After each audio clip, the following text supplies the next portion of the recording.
अस्सलाम वालेकुम and welcome to a brand new episode. कैसे हैं भाई आप लोग आई होप खैरियत से होंगे और अपना बहुत अच्छे से ख्याल रख रहे होंगे। आज की वीडियो में हम बात करने वाले हैं, क्योंकि इंस्टाग्राम पे भी मुझे काफ़ी क्वेश्चंस आते हैं आप लोगों के। तो उसमें से जो एक मोस्ट कॉमन क्वेश्चन है वो ये होता है कि भाई वीज़ा जो 189 है, 190 है, वो तो ठीक है, लेकिन ये 491 वीज़ा क्या होता है। तो आज हम डिस्कस करेंगे 491 वीज़ा के बारे में कि वीज़ा 491 क्या होता है। तो चलिए अपने व्लॉग को स्टार्ट करते हैं।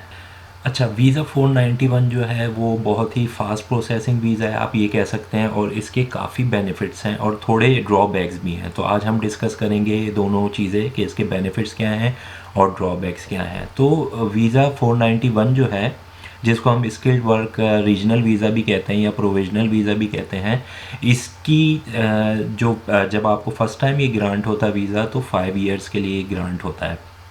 फिर इसमें एक चीज़ ये होती है कि आप विद इन द 5 ईयर्स आप ऑस्ट्रेलिया में रह भी सकते हैं, वर्क भी कर सकते हैं, और पाकिस्तान या जिस भी कंट्री में आप हैं तो विद इन अ 5 ईयर्स आप आ जा सकते हैं। अपने मल्टीपल एंट्रीज़ आप कह लें वीज़ा होता है, तो उसकी वैलिडिटी 5 ईयर्स होती है।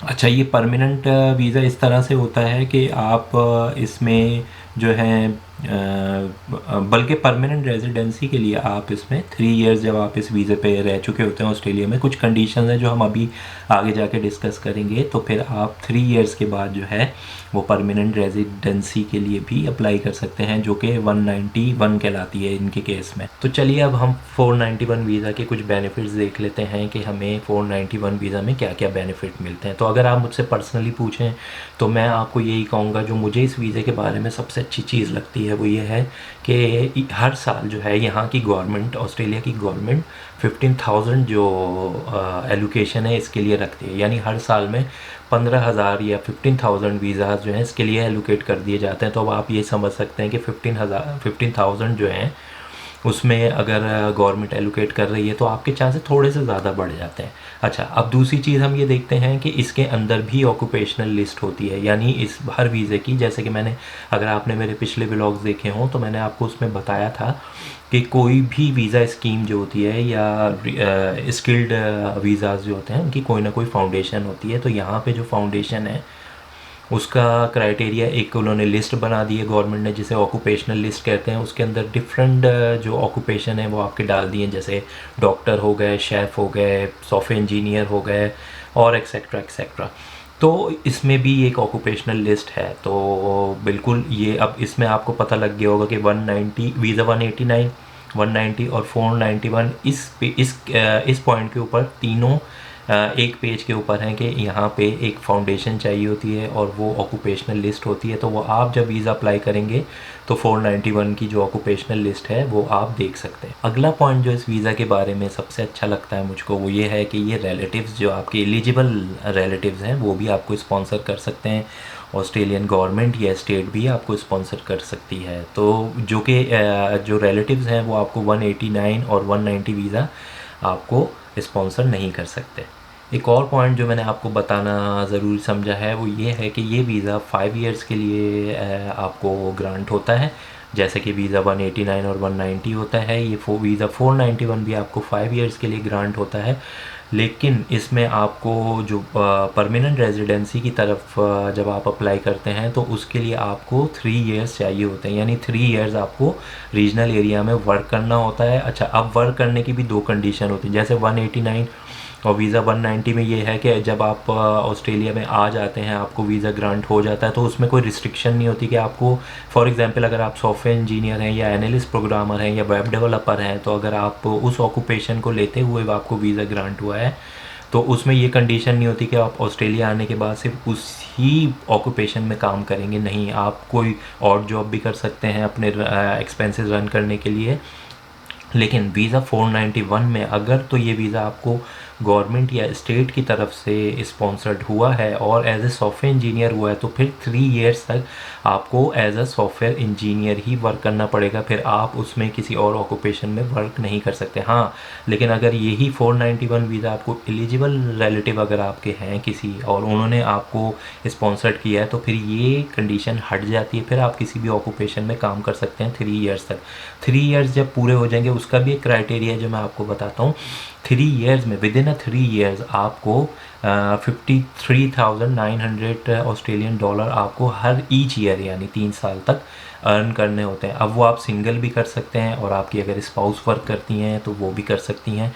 तो 3 ईयर्स तक जब आप हर ईयर 53,900 ऑस्ट्रेलियन डॉलर अर्न कर चुके होते हैं तो फिर आप उसको अपनी परमानेंट रेजिडेंसी के लिए वीज़ा अप्लाई कर सकते हैं। और यहाँ पे परमानेंट रेजिडेंसी वीज़ा जो आपको मिलेगा वो 191 होगा, जो फिर उस स्टेज पे आके वो बिल्कुल वीज़ा 190 और 189 के इक्विवेलेंट हो जाता है। अगला पॉइंट जो इस वीज़े के बारे में बहुत ही इम्पॉर्टेंट है वो ये है कि इस वीज़े की जो फ़ीस है, जो फ़ी पे करनी पड़ती है आपको 4050 ऑस्ट्रेलियन डॉलर, और अगर आपके साथ आपकी स्पाउस भी आ रही हैं तो फिर आपको 2025 ऑस्ट्रेलियन डॉलर पे करने पड़ते हैं।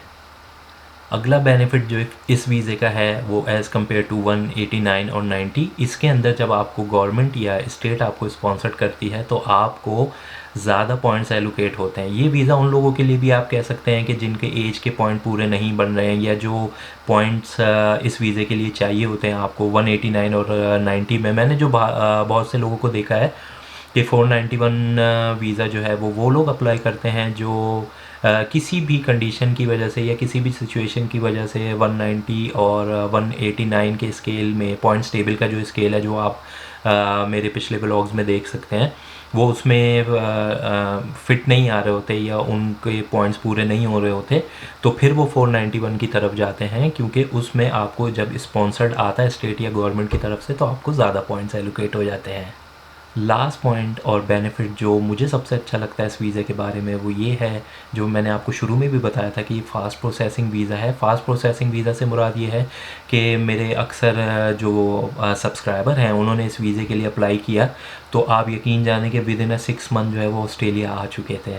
तो ये वीज़ा इसलिए भी बहुत अच्छा है। और अगर आप चाहें और अगर आप 189 और 90 में फॉल नहीं करते हैं तो फिर आप इस वीज़े के लिए अप्लाई करें। मैं पर्सनली आपको रिकमेंड करूँगा कि आप इस वीज़े के लिए अप्लाई करें, विद इन 6 मंथ जो है वो आप ऑस्ट्रेलिया पहुँच सकते हैं। तो ये था आज का व्लॉग। आई होप आपको बहुत अच्छा लगा होगा, और मैंने कोशिश की कि आपके जो भी जहन में जिस तरह के भी सवालात 491 वीज़ा को लेके आते हैं उनके ज़्यादा से ज़्यादा डिटेल में आंसर दे सकूं। तो आई होप आप मेरी इस वीडियो को लाइक करेंगे, लेकिन उसके बावजूद भी अगर आपके जहन में कोई भी क्वेश्चन 491 वीज़ा के हवाले से है तो फिर आप मुझे इसी वीडियो के नीचे कमेंट्स करके मुझसे क्वेश्चन पूछ सकते हैं। मैं ट्राई करूँगा कि आपको उसका डिटेल आंसर दे सकूं। तो फिर मिलते हैं अगली किसी वीडियो में किसी अच्छी सी इन्फॉर्मेशन के साथ। जब तक के लिए मुझे इजाज़त दीजिएगा। अल्लाह हाफिज़।